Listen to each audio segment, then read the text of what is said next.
Chapter 4 Journal. Journal is a first book of accounting, first book or primary book of accounting, where all the transactions, economic business transactions are recorded for the first time in this book, journal. ये journal का format है. There are 5 columns: date, particulars, ledger folio number, debit rupees and credit rupees. First column में date of transaction लिखा जाएगा. After that in column of particulars, debit and credit full mention करते हैं. Ledger folio number, ये column में जो particular ledger account, जैसे कि कैश अकाउंट, यहाँ पे एक ट्रांजेक्शन है कि being started business by bringing in cash, तो cash comes in, cash account is debited and owner is the giver, so capital account is credited.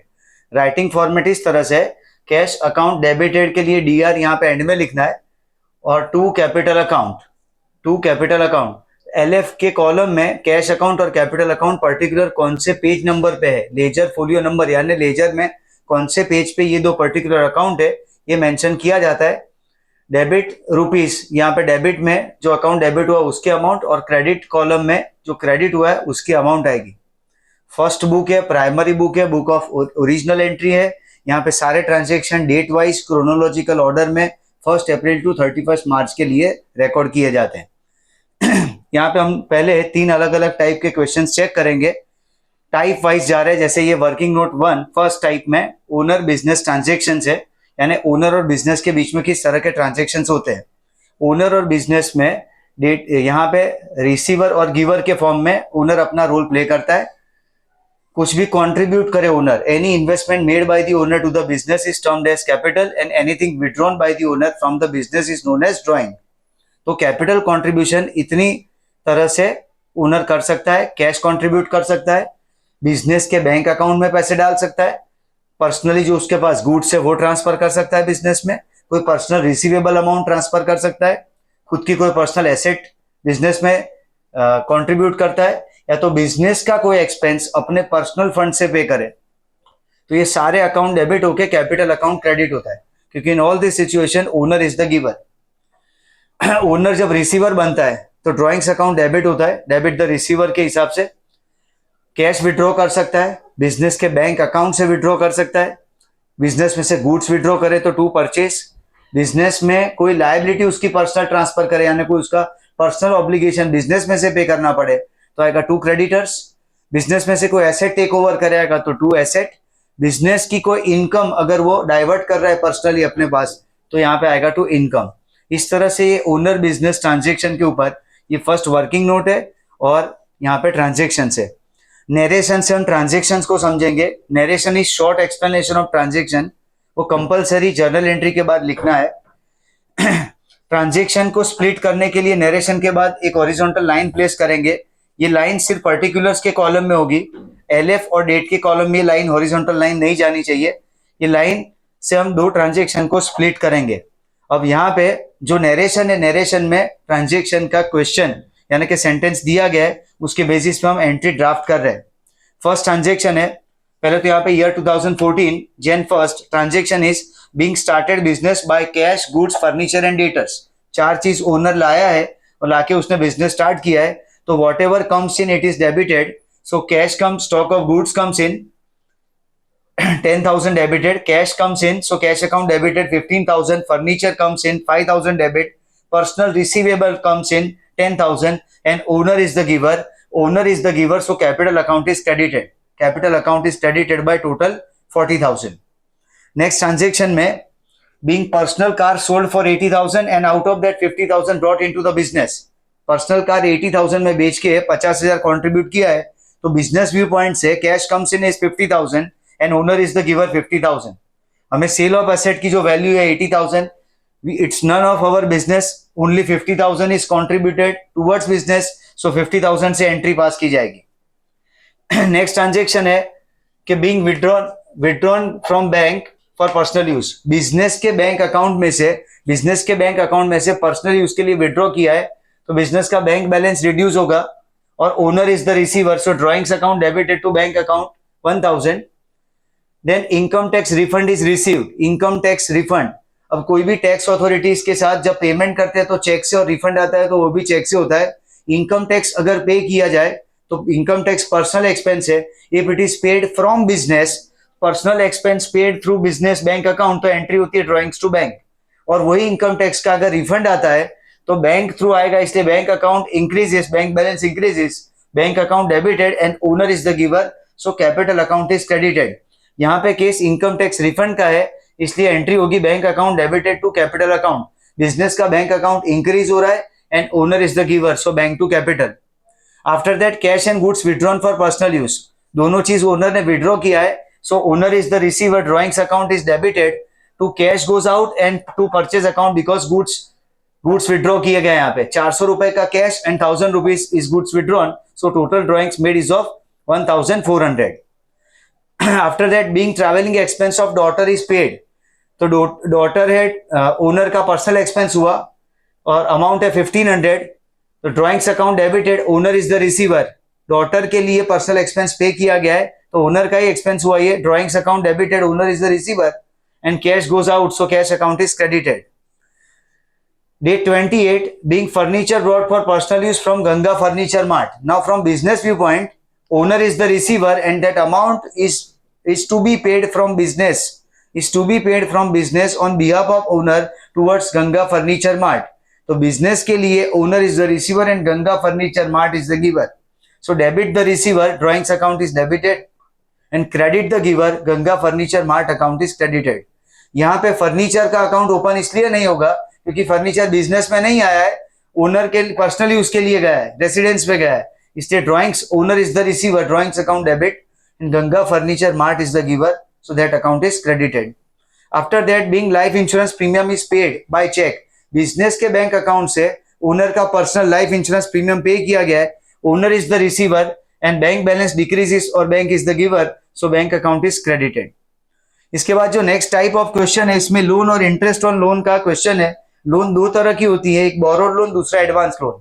Loan जब borrow करते तो cash bank account debited to party's loan account, जब ये borrowed loan का interest हम पे करते हैं तो interest account debited to cash bank account, और ये बोरोड लोन का रीपेमेंट हो तो party's loan account debited to cash bank account. तो पहले लोन बोरो करने की एंट्री है, फिर उसका इंटरेस्ट पेमेंट एक्सपेंस है और फिर लोन रीपे किया जाए। सेम वे एडवांस लोन में पहले लोन एडवांस करने की एंट्री है तो party's loan account debited to cash bank account, ये एडवांस लोन के ऊपर इंटरेस्ट कलेक्ट होता है इसलिए cash bank account debited to interest account, और ये एडवांस लोन का जब रिकलेक्शन होता है तो cash bank account debited to party's loan account. तो बोरोड लोन में 3 एंट्री है, लोन बोरो करने की, इंटरेस्ट पे करने की और लोन रीपेमेंट की।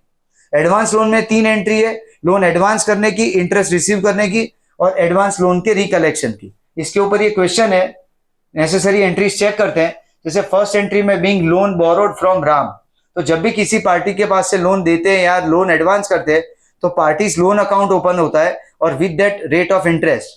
तो यहाँ पे cash account debited to 12% Ram's loan account, loan borrow किया गया है इसलिए ये एंट्री आएगी, cash account debited to 12% Ram's loan account 20,000। Next में बोला गया है कि being loan advance to Lakshman, तो एडवांस लोन की एंट्री है इसलिए Lakshman loan account debited to cash account, 8% यहाँ पे रेट ऑफ इंटरेस्ट है तो मेंशन करेंगे, Lakshman 8% loan account debited to cash account. Then 800 rupees for loan and ₹200 is for interest is collected.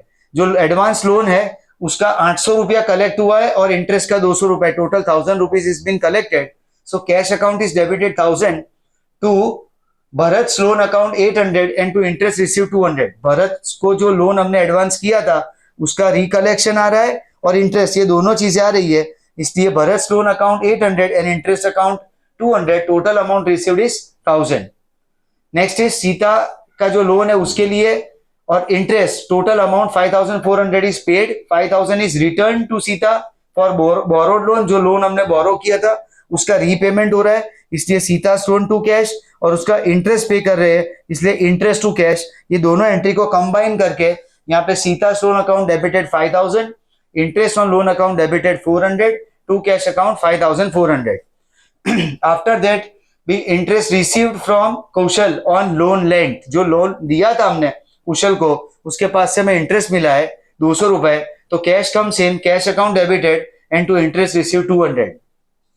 Loan जो लोन बोरो किया था हमने राम के पास से, जो लोन बोरो किया था उस पर 12% interest, 1 month interest is paid, 20,000 का 12% 1 month interest is 200 rupees and it is paid to Ram. Borrowed loan पे interest पे किया है, इसलिए interest account debited to cash account 200. Last entry में इंटरेस्ट रिसीवेबल है, जब इंटरेस्ट हम रिसीव करते हैं कैश से तो कैश टू इंटरेस्ट एंट्री करते हैं, जब चेक से रिसीव करते हैं तो बैंक टू इंटरेस्ट, पर जब रिसीवेबल इंटरेस्ट हो तो एंट्री आएगी रिसीवेबल इंटरेस्ट टू इंटरेस्ट. ये एक एडजस्टमेंट एंट्री है, इसका फोल्ड हम लेटर ऑन चेक करेंगे. फिलहाल जो भी एक्रूड इनकम हो तो उसके लिए एंट्री होती है accrued income to income, accrued income और receivable income to income. On the basis of that rule receivable interest account debited to interest account because interest is receivable. Next जो type of transaction है वो transaction of asset है. Asset का inflow और outflow होता है, यानी asset acquire किया जाता है, एसेट डिस्पोज होता है. एक्वायर करने पे एसेट कम्स इन, सामने कैश से पेमेंट हो सकता है, चेक से हो सकता है, ओनर ने दिया है तो कैपिटल आ सकता है, किसी को चुकाना बाकी है तो टू क्रेडिटर आ सकता है, और अगर गुड्स के सामने एसेट एक्वायर हुआ है तो टू परचेज होता है. ये सारे अकाउंट यहाँ पे क्रेडिट होते हैं against asset. Asset comes in, cash goes out, bank balance decreases, owner is the giver, creditor is the giver and goods go out against purchase of asset. सामने अगर सेल ऑफ एसेट हो यानी outflow of asset हो तो उसके सामने cash से पैसा आता है, या तो बैंक बैलेंस इंक्रीज होता है, ओनर रिसीवर है, या तो किसी डेटर के पास से पैसे लेने बाकी है. तो all this accounts are debited. In case of sale of asset there is a chance of profit और loss on sale of asset, क्योंकि परचेज ऑफ एसेट में सिर्फ एक ही अमाउंट होता है, एक्विजिशन प्राइस. और in case of sale of asset there are two values, book value and market value. For example 5000 asset is sold for 6000, so there is a profit of 1000. And if 5000 asset is sold for 4500, there is a loss of 500. So in case of sale of asset, profit or loss on sale of asset, ये जो extra element है उसको हमें record करना है. Debit और expenses और losses के हिसाब से लॉस अगर हुआ एसेट सेल करते वक्त तो डेबिट होगा, और अगर प्रॉफिट हुआ तो वो प्रॉफिट का अकाउंट क्रेडिट होगा. फर्स्ट ट्रांजेक्शन में यहाँ पे being machine purchase by cheque and amount is paid by cash, charges paid by cash. Now एक इंपॉर्टेंट पॉइंट यहाँ पे नोट करना है, any expense incurred to bring any asset to working condition for the first time, any expense incurred to bring that asset into working condition for the first time is always part of cost price of that particular asset.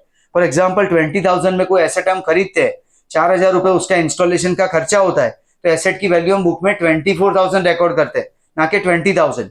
तो conceptually याद रखना है कि कोई भी expense asset acquisition के वक्त हो, चाहे उसका इनिशियल रिपेयर्स हो, चाहे ब्रोकरेज हो, डॉक्यूमेंट्री चार्जेस हो, स्टैम्प ड्यूटी हो, कार्टेज हो, कोई भी एक्सपेंस हो, उस एक्सपेंस को एसेट की वैल्यू के अंदर हमेशा प्लस करना है. यहाँ पे मशीन की कीमत 20,500 है, इसमें से 20,000 हमने चेक से चुकाया है, इसलिए machine to bank 20,000 and 500 rupees जो कार्टेज का है वो कैश से चुकाया गया है, इसलिए to cash 500. So machine comes in, bank balance decreases and cash balance decreases. इस तरह से एंट्री होगी machine to cash to bank. Furniture next में बोला गया कि being furniture purchase from Kaveri furniture mart and carriage paid in cash. अब यहाँ पे ट्रांजेक्शन कैश नेचर का था, पेमेंट चेक थ्रू हुआ था. यहाँ पे पार्टी का नाम दिया गया है कावेरी फर्नीचर मार्ट और फॉर कैश नहीं लिखा है, इसलिए ट्रांजेक्शन क्रेडिट नेचर का है. कावेरी फर्नीचर मार्ट को फर्नीचर का पैसा चुकाना बाकी है 3,000 रुपए, और कैरेज हमने कैश में पे किया 50 rupees. So total value of furniture is 3050. So furniture account debited 3050 to Kaveri Furniture Mart giver 3,000 and to cash goes out 50.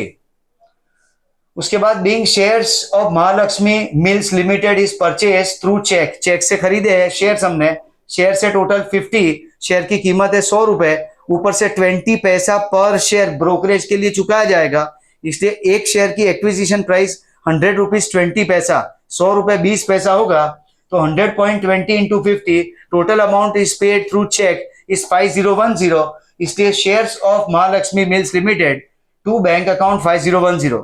यहाँ भूल से भी महालक्ष्मी मिल्स नहीं लिखना है, वो पर्सनल अकाउंट है. Shares of Mahalakshmi mills account लिखना है, या तो investment for shares of Mahalakshmi mills लिखना है. तो 5010 ये total consideration paid for purchase of this shares. After that being goods of rupees 4,000 is given for purchase of furniture. Furniture के लिए 4,000 रुपए के गुड्स दिए, asset comes in and goods goes out, so furniture account debited and purchase account is credited. Furniture to purchase entry होगी. After that machine of rupees 6,000 is sold for 5,000, so 5,000 rupees cash comes in, 6,000 rupees machine goes out, 6,000 के machine के सामने 5,000 का cash आया है, ये transaction में 1,000 रुपए का लॉस हुआ है, इसलिए डेबिट होगा loss on sale of machine ₹1,000। By chance अगर ये मशीन 4,200 रुपए का होता तो cash account debit 5,000 to machine account 4,200 and to profit on sale of machine 800 करते हम एंट्री। तो लॉस अगर हुआ है सेल में, सेल ऑफ असेट में, तो डेबिट होगा और प्रॉफिट हुआ है तो वो क्रेडिट होगा। लास्ट एंट्री में land is purchase and amount is paid through cash including charges of ₹2,000, so total amount is paid is 52,000. Land account means asset increases, so land account is debited 52,000 and cash paid, so to cash account credited 52,000. Thank you.